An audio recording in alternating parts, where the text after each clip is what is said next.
Welcome to the Football Show. We start with big breaking news, and Manchester United have decided to pursue a new 100,000-seater stadium, which will become the largest in the UK. The club have announced their intention to build the world's greatest stadium and believe it will bring in around £7.3 billion to the UK economy each year. The new stadium will be the centrepiece of a regeneration of the Old Trafford area and will support the government's growth agenda, creating around 92,000 new jobs and 17,000 new homes. United co-owner Sir Jim Ratcliffe has said this: today marks the start of an incredibly exciting journey to the delivery of what will be the world's greatest football stadium at the centre of a regenerated Old Trafford. Our current stadium has served us brilliantly for the past 115 years, but it has fallen behind the best arenas in world sport. By building next to the existing site, we will be able to preserve the essence of Old Trafford while creating a truly state-of-the-art stadium that transforms the fan experience only footsteps from our historic home. Just as important is the opportunity for a new stadium to be the catalyst for social and economic renewal of the Old Trafford area, creating jobs and investment, not just during the construction phase, but on a lasting basis when the stadium district is complete. The government has identified infrastructure investment as a strategic priority, particularly in the north of England, and we are proud to be supporting that mission with this project of national as well as local significance. United Chief Executive Omar Barada has said this: our long-term objective as a club is to have the world's best football team playing in the world's best stadium.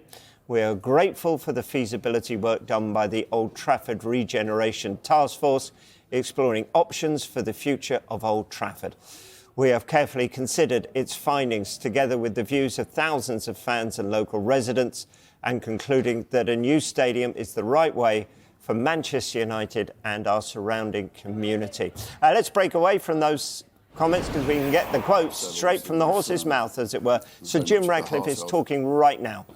Canary Wharf, King's Cross, Wembley, O2, a whole series of regeneration schemes, but nothing there have been one or two smaller ones in the north, but nothing of the scale of what we've seen in London. But this will be it'll be the first of this scale in the north of England.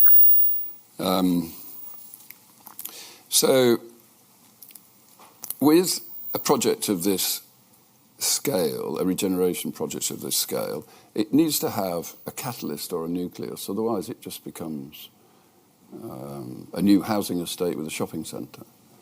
And the reason we're here today is that the club, Manchester United, would like to announce that we will underpin the government's growth plans with a new stadium. But it's not just a new stadium, it's a bit more than just a new stadium, because it's obvious that the more iconic or the more extraordinary that the stadium is, the more successful the regeneration scheme will be. And I think a really good example is the Eiffel Tower. Everybody knows, everyone around the world knows of the Eiffel Tower, and I'm sure there are many people here who've visited the Eiffel Tower. You go to Paris, you stay in a hotel, you spend money.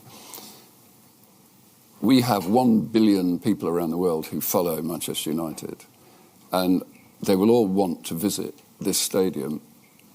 You'll see the design in a moment, and you can take your own view as to how iconic you think it is. But I think everybody in the world who's interested in football, who's interested in Manchester United, will want to come and visit this stadium. I think it will create enormous value for the north of England and for Manchester. And Oxford Economics, who've done a study on it, reckon that that would be in the region of £7 billion per annum.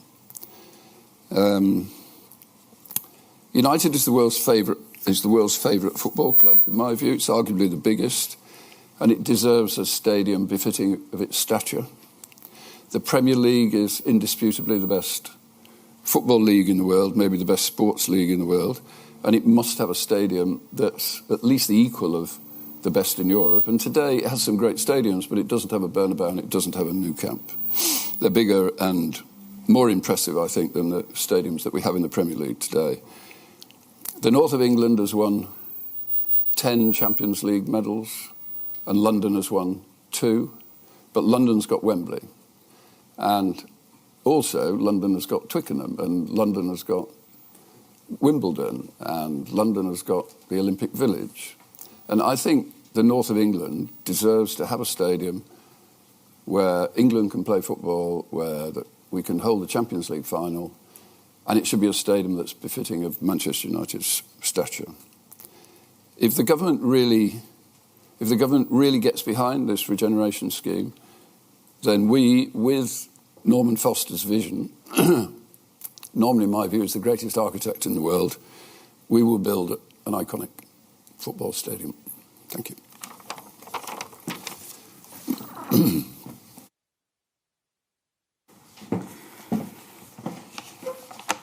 Thank you very much, Jim. I think we can all agree that it's incredibly exciting and, as you said, will bring huge benefits, not just for Manchester, but the...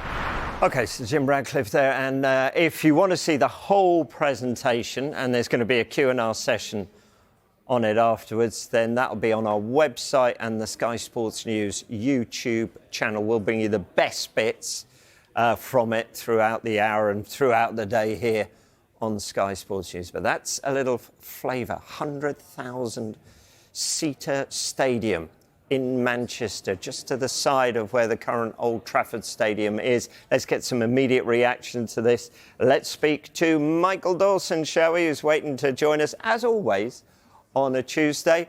OK, what do you make of all of that? This is going to be impressive. It's going to be, in Sir Jim's words, bigger, better than even the Tottenham Hotspur Stadium, which is magnificent, as you well know. Good morning, Rob. Yes, I certainly do. And it's really interesting listening to Sir Jim Ratcliffe. I listened to his interview with Gary Neville, and it was so interesting, very, very open. His vision that he wants to bring success back to Manchester United, and that's it. And since he's taken over, he's come under an awful lot of pressure, an awful lot of scrutiny. And I think in the interview, when he spoke about, financial difficulties for Manchester United, it's remarkable, really, from someone on the outset listening into that.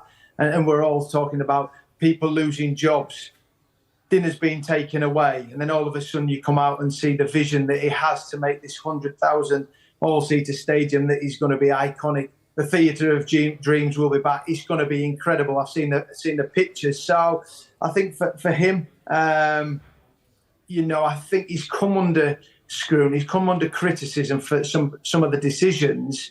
But ultimately, I think as a Manchester United fan that he is, he wants to bring that success, and he's trying to bring that back with bringing a new stadium, which is, as I've said, it's going to be incredible.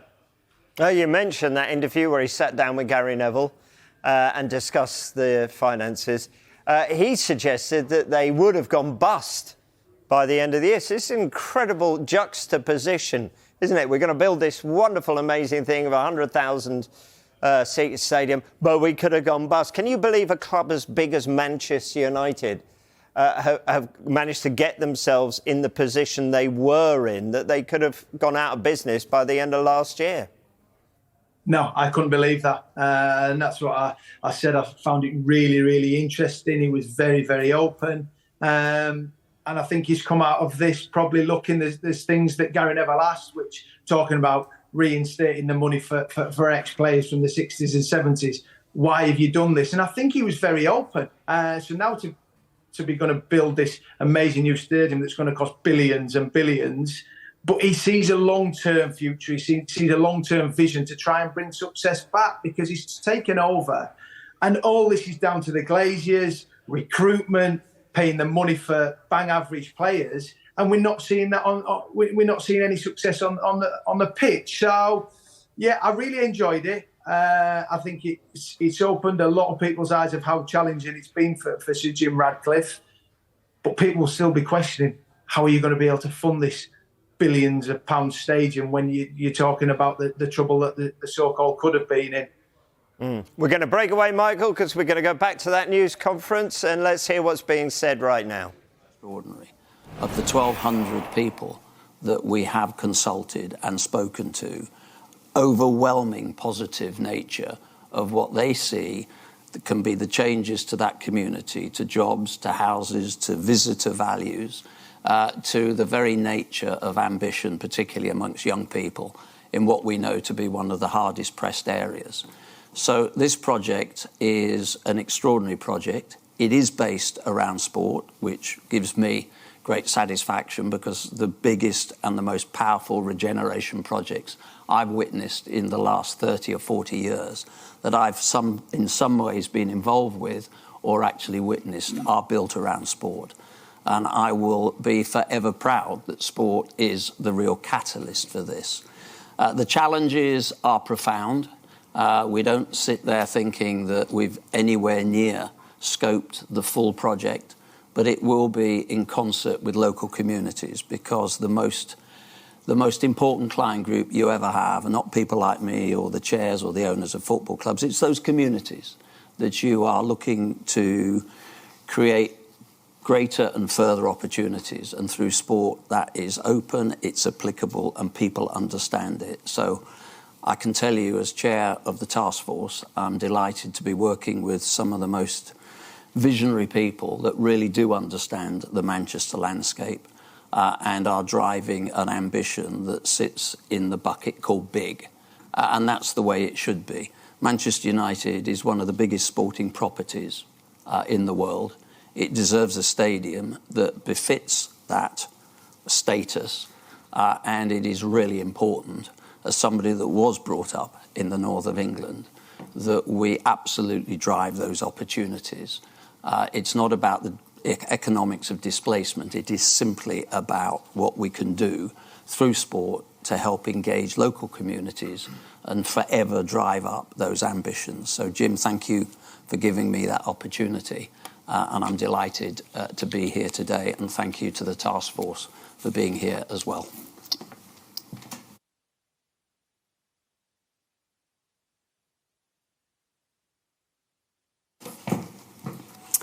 I think it's probably a good time to show you this video at this moment. Proud Mancunian and world-renowned architect has recorded this. Lord Foster for us. Have a little look. This has to be one of the most exciting projects in the world today. It starts with the most famous football club in the world, 1 billion followers globally. So it starts with the fans. And it starts with the idea of making something which is so intense, it brings you close to the pitch. Acoustically, it cultivates the roar. As you move away from the stadium, it's not a fortress surrounded by a sea of cars. It's open, and it's contained by an umbrella that harvests solar energy, harvests rainwater, but it's protective, and it encloses arguably the largest public space in the world. It's welcoming, it's open, it's at the very heart of a new neighbourhood. And then it's part of the city of Manchester, the fastest growing city in the United Kingdom. A city, again, like no other. It's a powerhouse, steeped in history. Trafford Park was the industrial heartland of the nation, a heritage which I have a personal connection to. My father was a factory worker at Metropolitan Vickers. And then the three masts, the Trident, visible from 40 kilometres, 200 metres high. So this becomes a global destination. Normally a stadium would take 10 years to build. We half that time, 5 years. How do we do that? By prefabrication, by using the network on Manchester Ship Canal, bringing it back to a new life, shipping in components, 160 of them, Meccano-like, and then we rebuild the Old Trafford station, and that becomes the pivot, the processional way to the stadium, welcoming and at the heart of a new sports-led neighbourhood. It's walkable, It's well served by public transport. It's endowed by nature. It learns from the past. It creates streets. It's a mixed-use mini-city. So what makes a global destination? What makes something so special? It's teamwork. It's the best brains, the civic leaders, the owners, the consultants, the engineers, the architects, the fans. The list is so long. It's a team effort. That is the heart of the success of this project.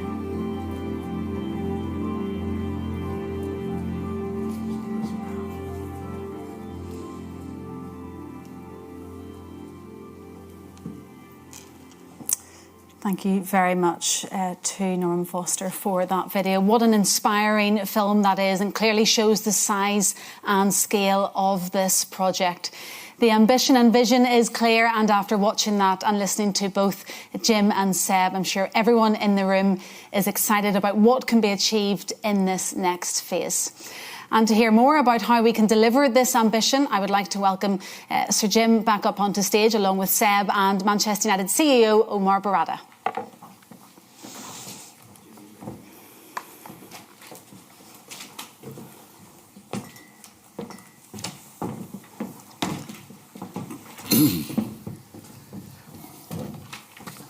Welcome, Omar, as well. Thank you guys for joining me up on stage. Well, that's the best place to start, Jim. That is incredible. I'm sure you've seen it so many times, that video, but it's still inspiring every time you do see it. And it has been a journey to get to this point. Tell us more in detail how you arrived at this decision. Well, it just started from the point that we needed a stadium which befitted the stature of Manchester United. And Manchester United, obviously there's a degree of bias because I was brought up in Manchester. I've always been a fan of Manchester United, but I think it is the greatest football club in the world. It's certainly the most well-known football club in the world, and it needs a stadium of that stature, I think.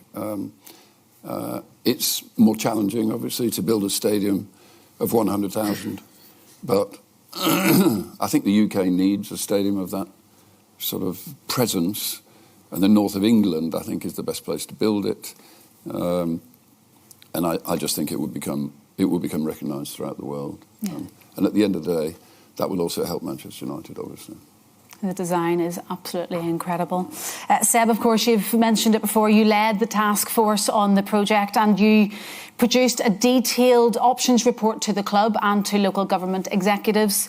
Can you talk us through the process of that and how you arrived then at the conclusions of the report?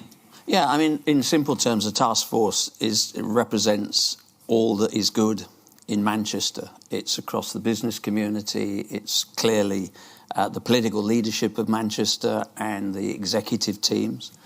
We've got 2 vice-chancellors from local universities. We've got people who are really steeped in urban planning, but have also held us all and the club to a very, very high set of standards. I made the point just a few moments ago that the one thing that is often overlooked is that the most important group of people that you are ultimately responsible to are, yes, obviously the fan base of any sporting organisation that you're seeking to make adjustments to, but also the community that you're putting that in. Neighbourhoods, people, networks. And so we did a lot of work with the fans. And actually, the chair of the Manchester United fan group is on the board, Duncan.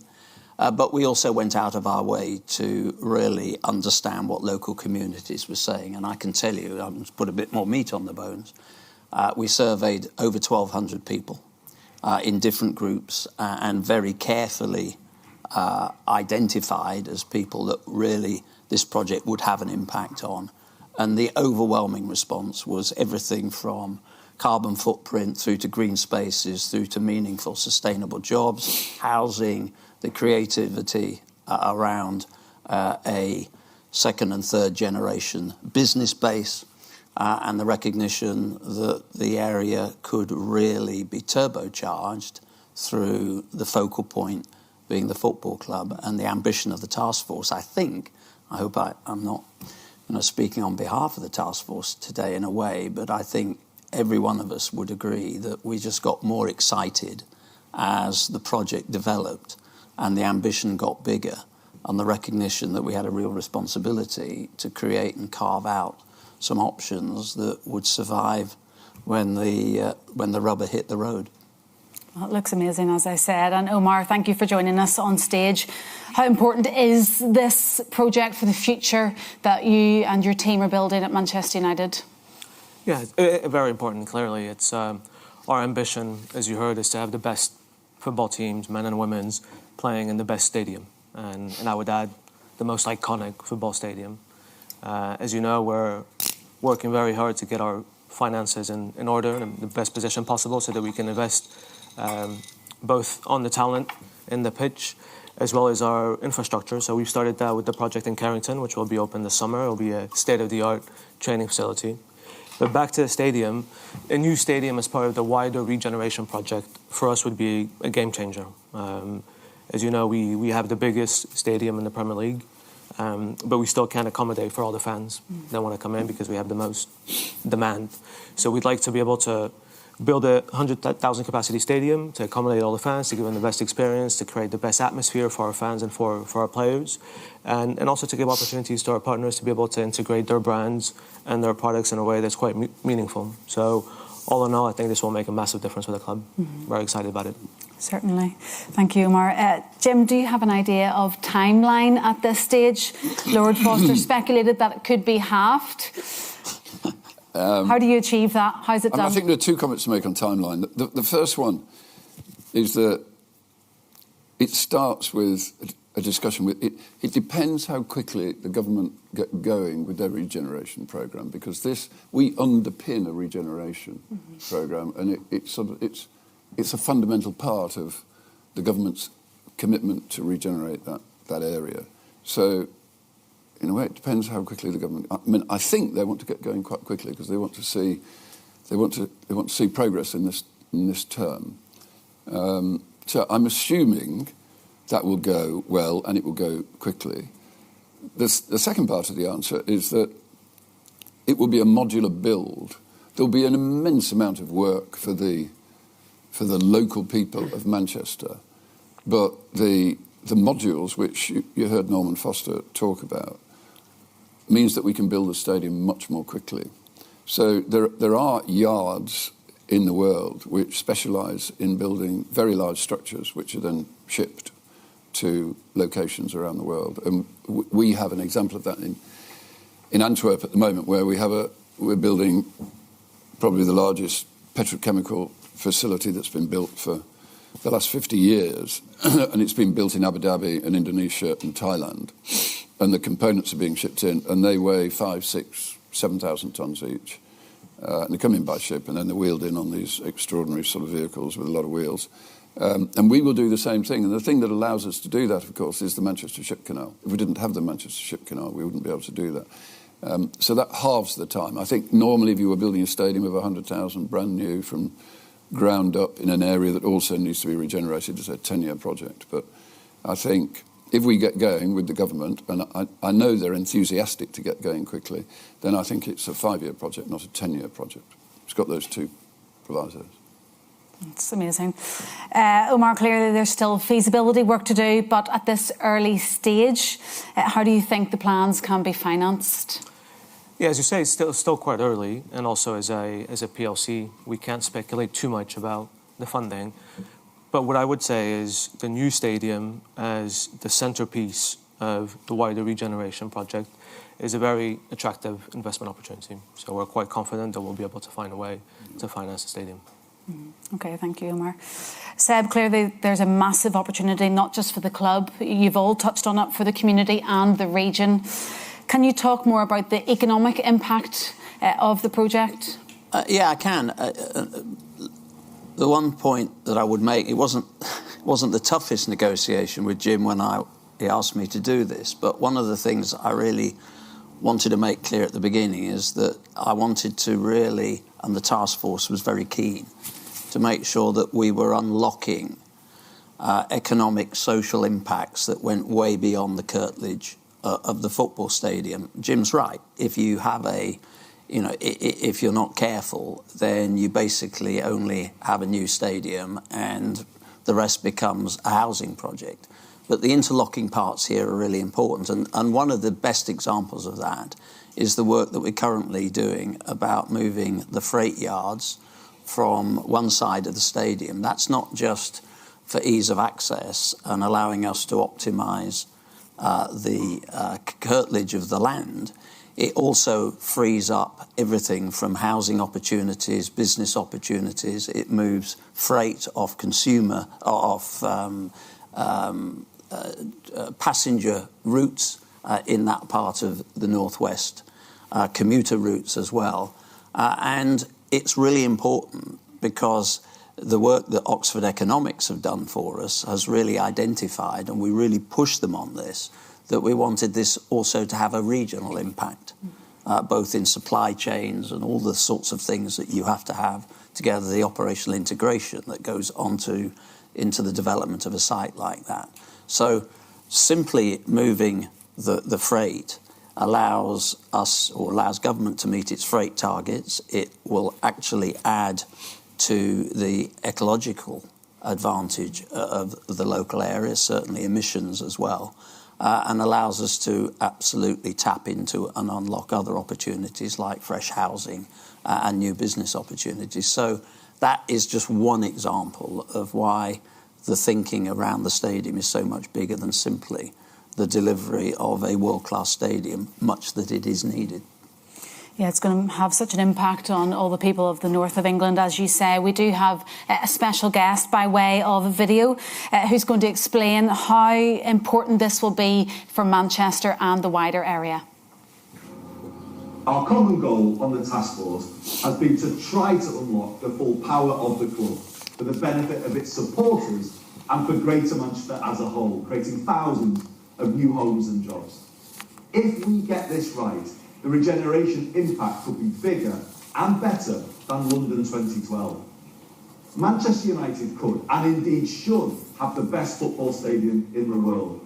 To me, that means one that is true to the traditions of the club, affordable to all with nobody priced out, and setting new standards in the game globally. I believe this vision can be realised, and if so, the benefits for Greater Manchester, the North West and the country will be huge. Good to hear the thoughts of Andy Burnham. Just before we conclude the questions on the stage, Jim, can you explain why this project is so important to you and the club? Yeah, I think it's repetition, unfortunately. I mean, I've been a lifelong fan of Manchester United, so I do have a bias, but I do. Everywhere I go in the world, I meet Manchester United supporters. Irrespective of where I am, there are always Manchester United supporters. A year or so ago, we crossed the border, having done a rather arduous trip across the Gobi Desert. We crossed the border from Mongolia to China in a tiny little dusty town, and we were the first Europeans to have entered China on that border since the lockdown in COVID. And they were not interested in looking at the passport. The only thing they wanted was to talk about Manchester United. And we were in the middle of nowhere. So in my view, it is the world's favourite club. It is the world's biggest club. And I think, because this is biased, I think it's the world's best club. It's obviously had a difficult period for the last 12 years. But it deserves to have the finest stadium in the world, in my view. And that is very much my objective in building a new stadium, that it's the most iconic, it's the biggest, it's the most iconic, it's the most recognisable stadium in the world. I think that will hugely benefit Manchester United, but it will also hugely benefit that region, which obviously I'm very close to. It is where the world discovered manufacturing. The Industrial Revolution started in southern Manchester. Old Trafford is where... I mean, the reason Old Trafford is built where it is because the The workers could walk to the ground. There was no public transport 150 years ago. So historically, it's a very significant part of the world. It is run down today. So I think it's a hugely important regeneration scheme. And I think it needs to be underpinned by the world's most iconic sports stadium, which I think, if you feel like I do, I think that's what Norman Foster and his colleagues here have delivered very successfully.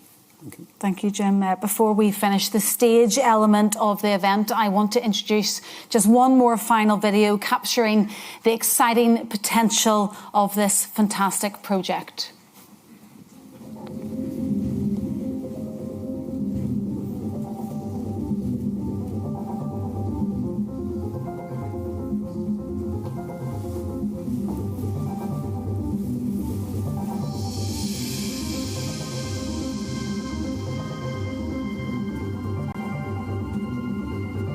Manchester, a city, a stadium, a skyline, risen together.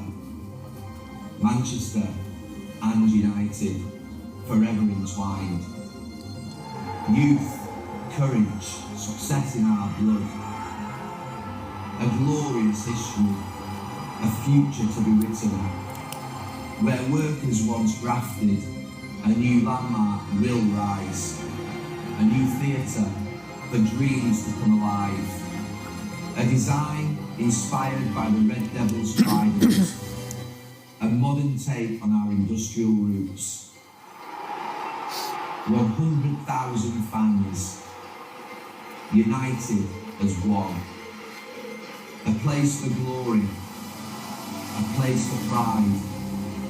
A sea of red, the loudest crowd. A majestic arena where history and future collide.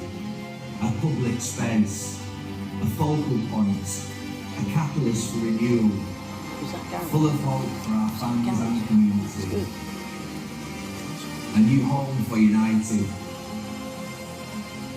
A new place for Manchester. A new future on familiar ground.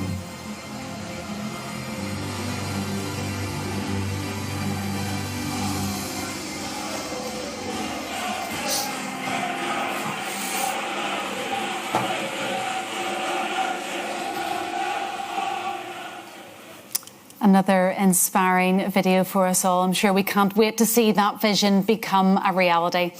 Before we end, I want to say thank you to our guest speakers, Sir Jim Ratcliffe, Omar Barada and Seb Coe, and of course Lord Foster and Andy Burnham for joining us by way of video. A big thank you must also go to Foster and Partners for hosting us this morning in this beautiful space. Finally, you've already seen glimpses of the concept which Foster and Partners have created. But now you're all going to have an opportunity to look in more detail at some images and models. Well, that brings an end that news conference there. Let's just remind you here of the first pictures and designs of Manchester United's proposed new stadium. It will be a 100,000-seater stadium, the largest in the UK. Manchester United are describing it as the world's greatest stadium, bringing around £7.3 billion to the UK economy each year. It'll be part of a regeneration process of the Old Trafford area, and it will create 92,000 new jobs, they say, and 17,000 new homes. But it will be, when it is built, the new home of Manchester United.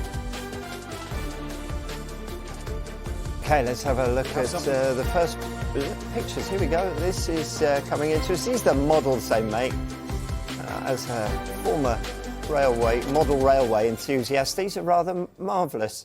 There we go. That's what the new stadium will look like. Yeah, a few shots of that. Let's have a look at that video that's been released, giving fans an insight into what it will be like from the architecture company who've designed the new complex. This has to be one of the most exciting projects in the world today. It starts with the most famous football club in the world. 1 billion followers globally. So it starts with the fans. It starts with the idea of making something which is so intense, it brings you close to the pitch. Acoustically, it cultivates the wall. You move away from the stadium, Everything I do so instinctive and so passionate. Every word I move so descriptive, like an adjective. I got a vendetta against people who patented being negative when you should be getting after but it. it's protected. I got And facts it over tracks. This and that, spitting arguably slow, speaking the fast, like a largest roast. I public can gas, space think in I'm the world. okay at last, but I don't It's know if that welcoming, can it's erase all the open, past and the it's at the pettiness. very heart A reflection of of a the new emptiness, neighborhood. hilarious. You think you're And with my then time, you're it's part delirious, of the city of mysterious, because you Manchester, are the behind a fastest fake growing exterior, city inferior. in You the know I'll United always be a Kingdom. bit superior. city, Get off of again, me, this ain't like no no humble other. brag. I It's a want you to hear powerhouse. words, you can say them Deep back. I into want you to feel Trafford free from the Park. chains that last, and to believe in what you got. It was built to last, yeah. The heritage which I have a personal connection to. My father was a factory worker in metropolitan Italy. And then the 3 miles. I don't ever slow up, no I don't take shit. I got no love for the fakeness. If you wanna play tough and wanna hate this, I'll always show up and make a statement. I don't ever slow up, no I don't take shit. I got no love for the fakeness. If you wanna play tough and wanna hate this, I'll always show up and make a statement. Gonna learn the consequence of being incompetent. Mental health is confidence, dreams is a modesty. I'm not here to say the day, that's for you to take away. I could play a million mind games, but instead of say something not illogical, something that is topical. Rub it on and let you go, make yourself unstoppable. Dreams are irresponsible, but they're always possible. If you just believe, you can be so remarkable. Thoughts in my head, a collage and they spread. I'll be great one day, going off of my meds. No, I'm not giving up, no, I'm not giving in. I will make it to the top, taking off in the wind. I gotta make it, I'm saving every day to taste it. I'm patient, but my mind, it can hardly take it. I'm chasing a dream that I've had for several ages. A vacant, modern kingdom for the So taking. what makes a global destination? What makes something so special? It's team.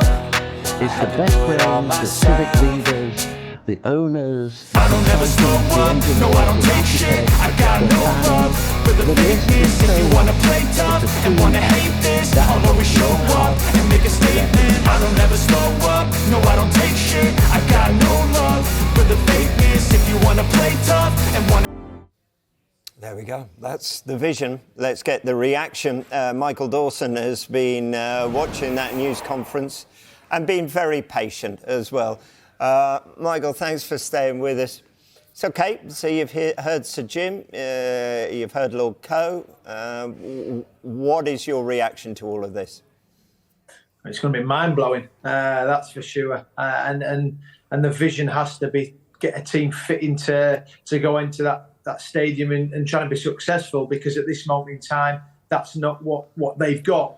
It's all well and good having a stadium and facilities in and around it, fantastic for the community.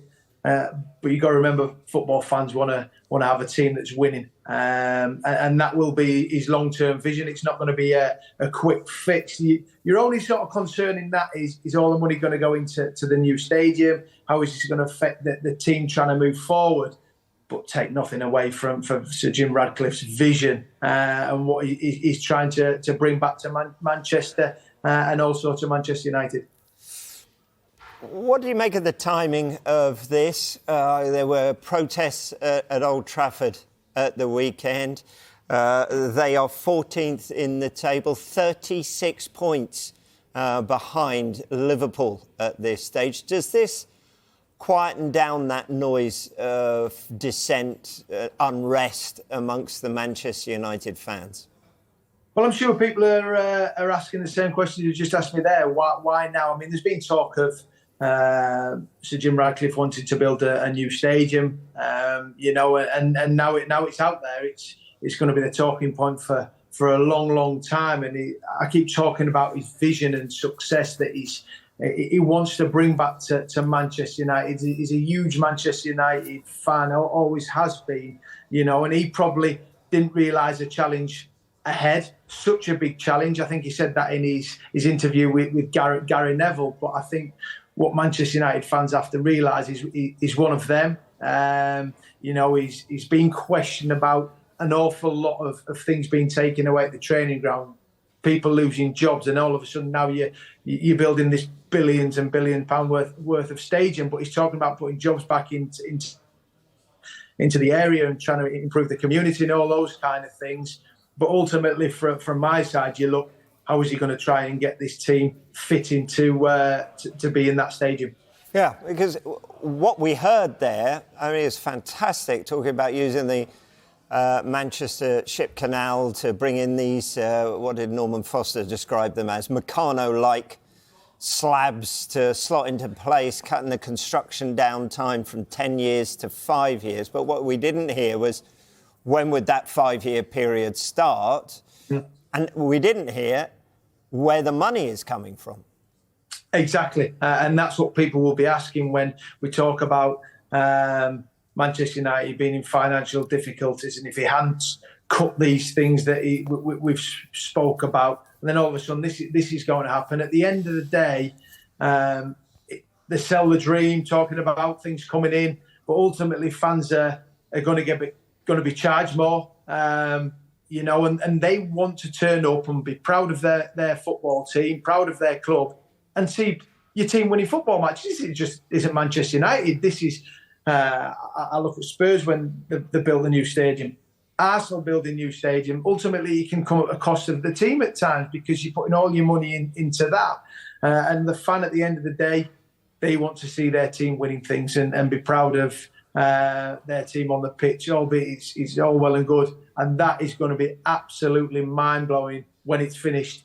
But is it going to come at a cost of this Manchester United team not getting any closer to challenging for the title?